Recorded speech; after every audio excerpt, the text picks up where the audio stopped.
From the opinion pages of the Wall Street Journal, this is Potomac Watch. Inflation in September came in hotter than expected at 0.4% for the month and 8.2% for the last 12 months.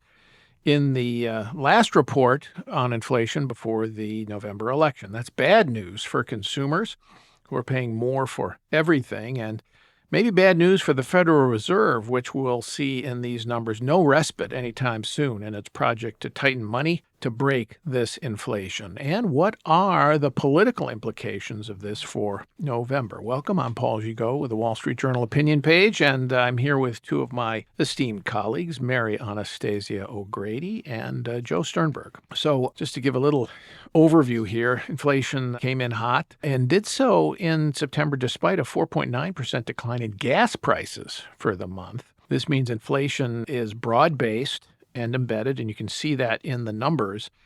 And that means it's going to be harder to crack core inflation in particular, which is a number the Federal Reserve looks at closely and excludes food and energy because those prices tend to be more volatile, was high and indeed rose again and is at a 6.6% rate for the last 12 months. And that is going to be alarming to the Federal Reserve. It's the highest in 4 decades. But services prices were also up, and food prices, this is a shocker. I guess it's not a shocker to anyone who goes into the grocery store these days, but up 0.7% for the month and 13% for the year. So, Mary, what do you make of these numbers? Well, Paul, you know me, always the optimist. I think that the headline number is actually not really the problem. I mean, it seems that it peaked in June at 9.1, in July it was 8.5, and today it comes in at 8.2. The problem here, as you noted, is that core is at a 40-year high. It was up from 6.3 in August to 6.6. So that means that inflation is more broadly in the economy, and that suggests that it's going to be persistent. And all of those people who thought that all the Fed had to do was tighten a few times before the year end, and by next year they could start taking their foot off the brake again, are looking like they're wrong. And I think what the market is very worried about is that they're not expecting the Fed to go more than what the Fed has already said they're going to go, but that they're going to have to keep those elevated Fed funds rates high in order to wring this inflation out. Joe, I do want to get to the Fed, and we can have a little debate about the Fed here or a discussion about the Fed. But are there anything you see in these numbers that you think is most striking other than the ones that I pointed out? What do you think? Well, I think that first off, there's this general trend that, we're seeing a lot of inflation in services components of the consumption basket here, which is significant because remember, for such a long time, the theory and the excuse for why policymakers weren't doing more to fight inflation was that this was all to do with supply chains, the rest of it. Clearly that is no longer the case if it ever really was true. And, I think as Mary pointed out, the fact that it's becoming entrenched not just in the core categories, but also within that broad core umbrella in the services, I think becomes a particular problem. And then also, we're kind of talking about the food and energy inflation as if it somehow has gone away or moderated. That might be strictly true in one sense, but in an important sense, it really isn't. Because remember, inflation is a rate of change. We're not actually talking about the underlying price level here, which has continued going up through this inflationary cycle.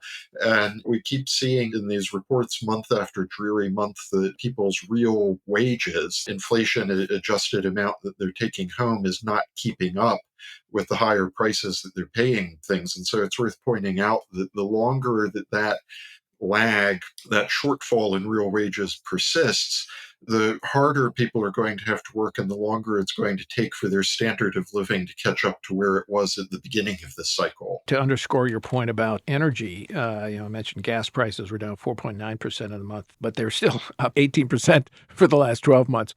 And fuel oil fell 2.7% for the month, but they're up 58% for the year. And so that's how so many people heat their homes. And energy in particular, electricity prices up 15%, 15.5% for the last 12 months. These are incredibly large numbers. And I think this is what has so many people thinking that the economy isn't in good shape because everybody feels inflation. This is the thing about inflation as an economic political phenomenon as opposed to employment. Employment, if you lose your job, it hits home in a big way. If your family member loses a job, that also hits. But if it's somebody else out there, it's not affecting you as much. But when inflation hits, it affects everybody. Obviously, the middle class and the lower income workers more because they spend more of their hard-earned income on core things like food and inflation and shelter. But that does affect everybody.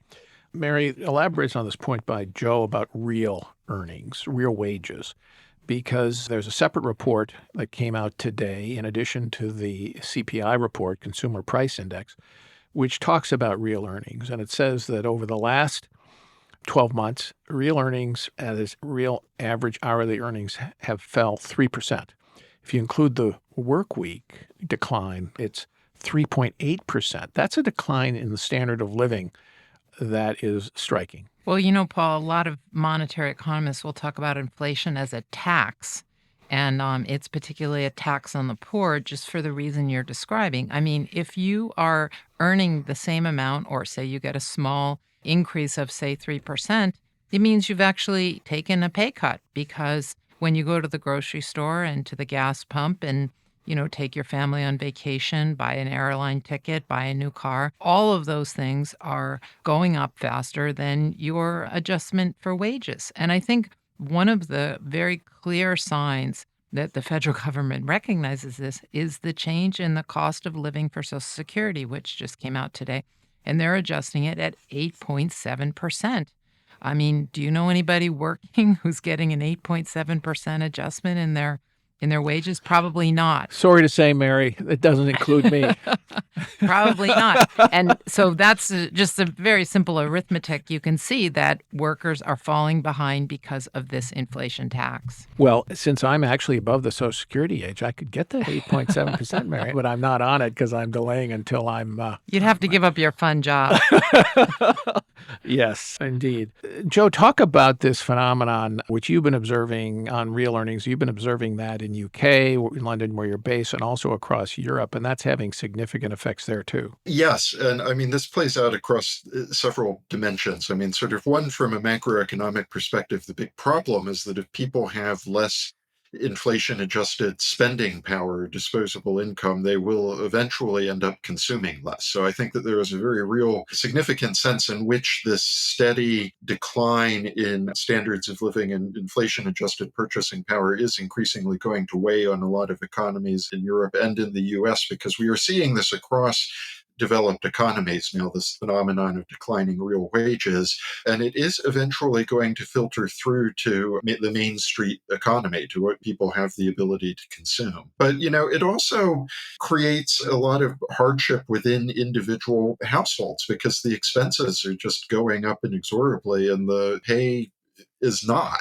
And I think that that is the origin of a lot of the political stress that inflation always creates, because people can see in very immediate terms how the standard of living that they used to enjoy is no longer achievable because the prices are going up. And I think that it's worth pointing out, because the political spin on these data inevitably is going to be that, well, the headline rate is coming down, so we're starting to get it under control. But I think the important point here is to understand that the inflation isn't just about the annual inflation rate, but it's also about what's going on with the price level in general. I mean, the fact that prices have increased 8.2% over the next year, and it's not immediately foreseeable that that price level is going to come down.